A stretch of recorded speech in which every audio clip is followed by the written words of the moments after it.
ये गाना मिले सुर मेरा तुम्हारा 15 अगस्त 1988 को पहली बार दूरदर्शन पर दिखाया गया। इस गाने के लिए संगीत तैयार किया था पंडित भीमसेन जोशी ने, जो राग भैरवी पर आधारित है।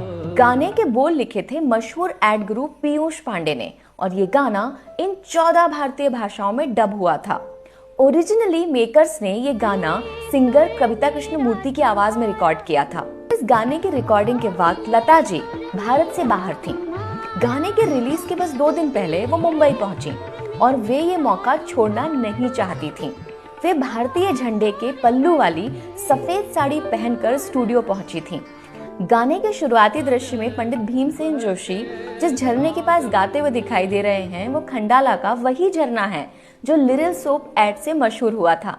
इस गाने में ताजमहल के हवाई शॉट के लिए भारतीय वायुसेना के हेलीकॉप्टर का इस्तेमाल किया गया था। दरअसल प्रोटोकॉल के हिसाब से किसी भी ऐतिहासिक स्मारक के इतना करीब किसी भी एयरक्राफ्ट को जाने की परमिशन नहीं होती है।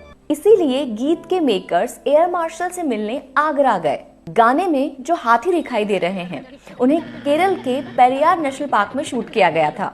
गाने के आखिर में भारत के मैप वाला शॉट फिल्म सिटी में लोगों को इकट्ठा करके शूट किया गया और इंडिया फ्लैग वाला सीन ऊटी के बोर्डिंग स्कूल में शूट हुआ।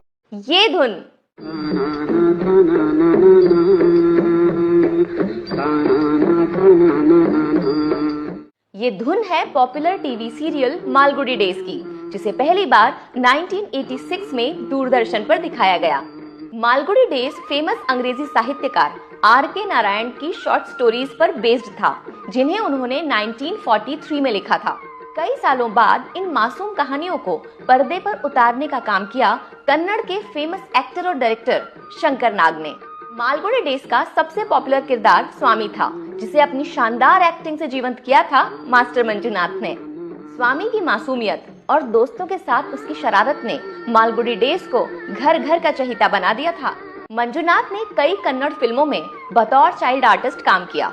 उन्होंने फिल्म अग्निपथ में अमिताभ बच्चन के बचपन का किरदार भी निभाया था। हालांकि आगे चलकर मंजुनाथ ने अपनी पढ़ाई के लिए एक्टिंग छोड़ दी और आजकल वे कुछ ऐसे दिखते हैं।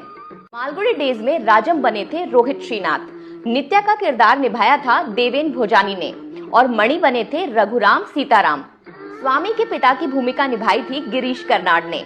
मालगुडी डेज में कई दिग्गज कलाकार जैसे शंकर नाग, अनंत नाग और दीना पाठक ने काम किया था। मालगुडी डेज के लिए कैरिकेचर डिजाइनिंग का काम किया था फेमस कार्टूनिस्ट आर.के. लक्ष्मण ने, जो आर.के. नारायण जी के छोटे भाई भी थे। मालगुडी का नाम सुनकर अक्सर ये ख्याल मन में आता है कि आखिर मालगुडी है कहाँ। असल में मालगुडी एक काल्पनिक गांव है।